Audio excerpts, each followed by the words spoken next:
नमस्कार विद्यार्थियों, हिंदी माध्यम कक्षा 6 विषय सामाजिक विज्ञान पाठ 1। तो इसमें हमें यहाँ पे जो पाठ 1 में इतिहास के स्रोत के विषय में बताया गया है कि हमारे पास जो इतिहास के स्रोत कौन कौन से हैं, किन किन जो स्रोतों के माध्यम से हम इतिहास के विषय में जानकारी प्राप्त कर सकते हैं, जिसमें कि यहाँ पे कुछ पुराने मटके जैसे, फिर जो है यहाँ पे टिकट वगैरह और जो है यह सब यहाँ पे आपको बताए गए है कि इतिहास के स्रोत कौन कौन से हैं।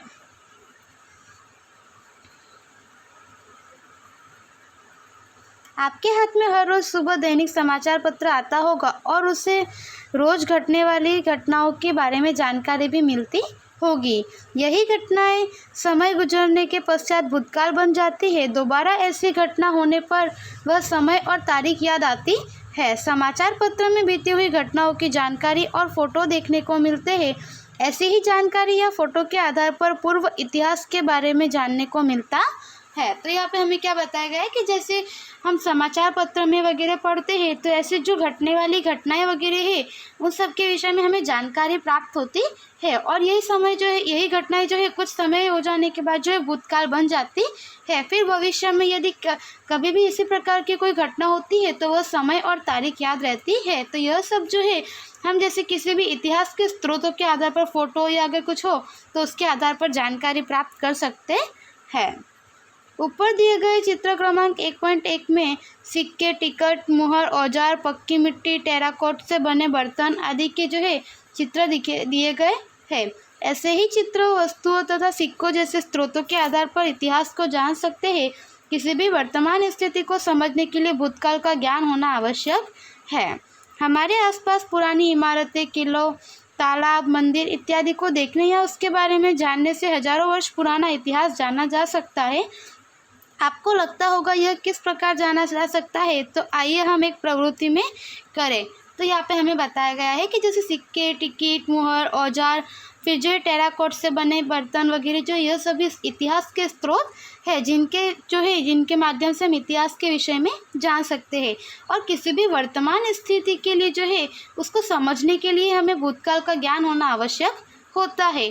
और हमारे आसपास जो है ऐसे कुछ इमारतें, किले, तालाब इत्यादि वगैरह होते हैं जिससे कि हम हजारों वर्ष पुराना इतिहास भी जान सकते हैं। और इसके लिए यहाँ पे जो है एक जो है प्रवृत्ति बताई गई है। विविध चित्रों तथा लेखों से बनी संग्रह पुस्तिका से हमें इतिहास संबंधित जानकारी प्राप्त होती है।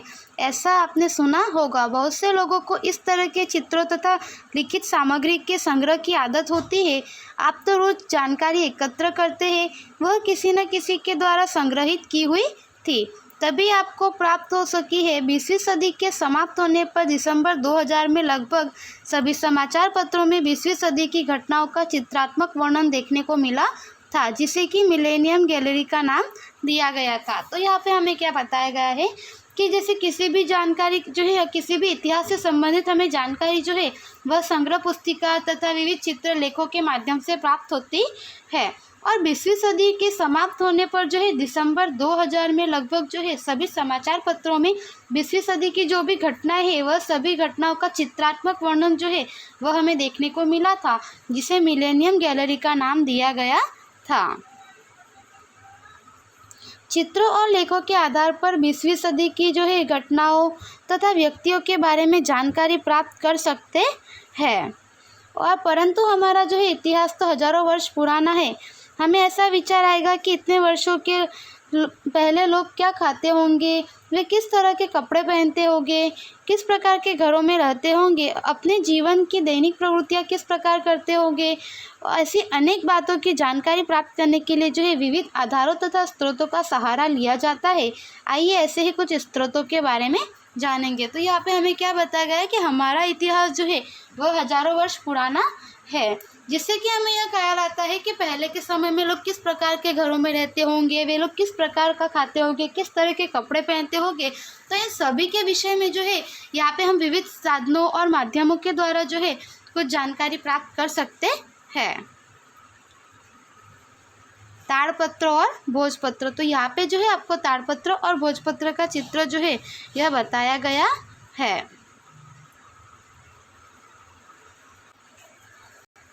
जिसमें यह बताया गया है कि भूतकाल के बारे में जो है अनेक प्रकार से हम जानकारी प्राप्त कर सकते हैं। ताड़पत्र और भोजपत्र उसी प्रकार के हैं जिस पर लिखी हुई लिपि स्रोत का कार्य करती है।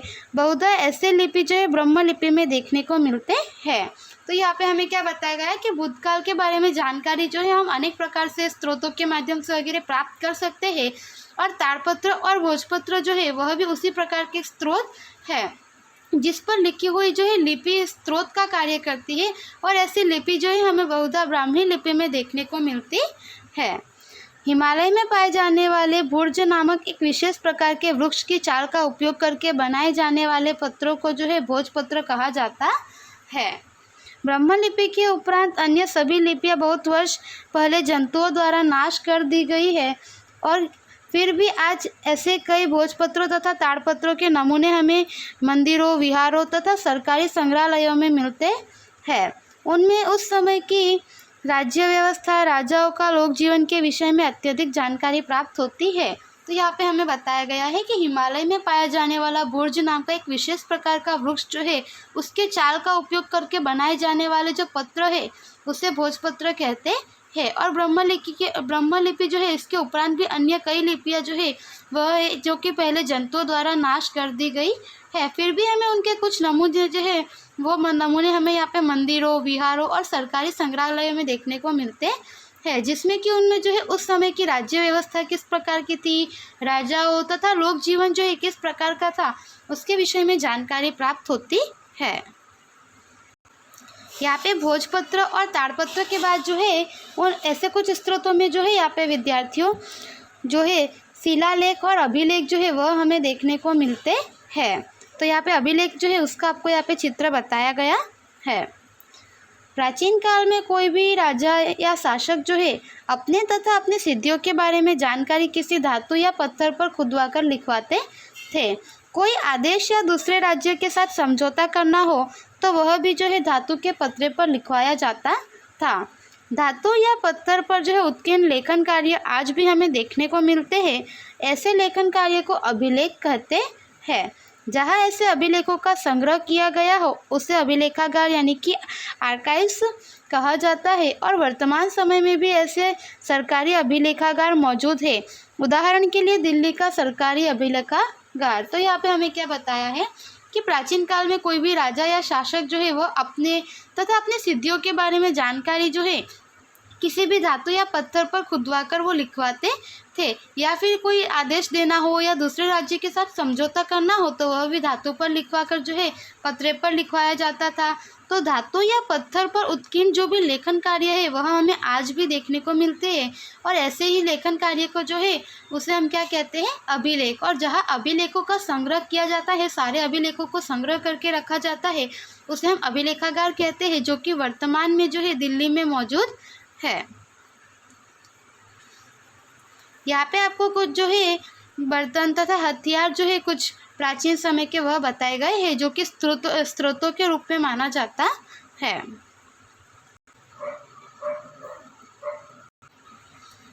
खुदाई के दौरान कई बार प्राचीन युग के मिट्टी के बर्तन, पत्थर के हथियार तथा गहने भी हमें मिलते हैं, और इतिहास को जानने के लिए ये वस्तुएं बड़े ही उपयोगी साबित हुई है। दिया गया जो चित्र है 1.4 उसे देखिए। आपके आसपास भी यदि खुदाई का काम हो रहा हो और कोई ऐसी प्राचीन युग की वस्तु प्राप्त हुई हो तो उसके विषय में जानकारी प्राप्त करें। इन सभी वस्तुओं के उपरांत जो है मूर्तियाँ, चित्र, मुद्राएं, हथियार, सिक्के आदि का उपयोग भी इतिहासकार और पुरातत्ववेत्ता करते हैं।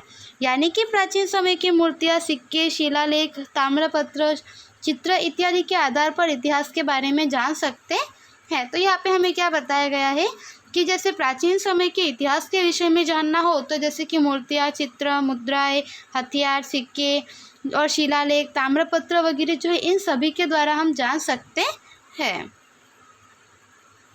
अब इतना जानिए, इतिहास जानने के स्रोत कौन कौन से हैं। तो कोई चित्र, दस्तावेज, गहने, खिलौने, सिक्के, शिलालेख, भोजपत्र, ताम्रपत्र, हथियार, पुराने खंडर, पुराने मंदिर, प्रवास डायरी आदि जो है यह सभी इतिहास जानने के स्रोत है कि इन सभी के द्वारा जो है हम इतिहास जान सकते हैं। उसके बाद शिलालेख किसे कहते हैं, तो पत्थरों पर खुदवाए गए जो लेख है उसे हम शिलालेख कहते हैं। भोजपत्र एक विशेष प्रकार के वृक्ष की छाल जिस पर प्राचीन काल में भी ग्रंथ लिखे जाते थे। तो यहाँ पे हमें क्या बताया गया है कि एक विशेष प्रकार के वृक्ष की छाल जिस पर जो है प्राचीन काल में ग्रंथ लिखे जाते थे उसे भोजपत्र कहते हैं। ताम्रपत्र, ताम्रपत्र पर नक्काशी करके लिखे जाने वाले लेख जो है उसे हम ताम्रपत्र कहते हैं। कार्बन डेटिंग पद्धति की मदद से अवशेषों के सही समय काल जो है वह भी जान सकते हैं। हमने देखा कि हमारे आसपास ऐसी कई चीज वस्तुएं तथा संदर्भ जो है ग्रंथ मिलते हैं जिससे हम इतिहास के बारे में जान सकते हैं। इतिहास जानने के स्रोतों के बारे में हमने जो जानकारी प्राप्त की है उसकी मदद से इतिहास विषयक सच्ची जानकारी प्राप्त होती है। आपके गांव या शहर के स्थानीय इतिहास के बारे में भी इस तरह से जान सकते हैं।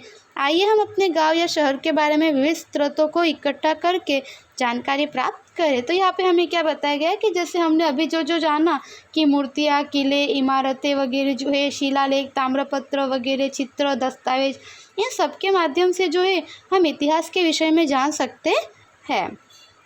उसके बाद है पाटन, गुजरात के श्री हेमचंद्राचार्य लाइब्रेरी है। अहमदाबाद की LD institute of Indology, Navrangpura, Gujarat Vidyapith का आदिवासी संग्रहालय अहमदाबाद जो है भोजे अध्ययन के संशोधन गृह और आश्रम रोड अहमदाबाद, कोबा, गांधीनगर में श्री महावीर जैन आराधना केंद्र में ताड़पत्र तथा भोजपत्र पर लिखी हुई पांडुलिपियाँ भी देखी जा सकती है।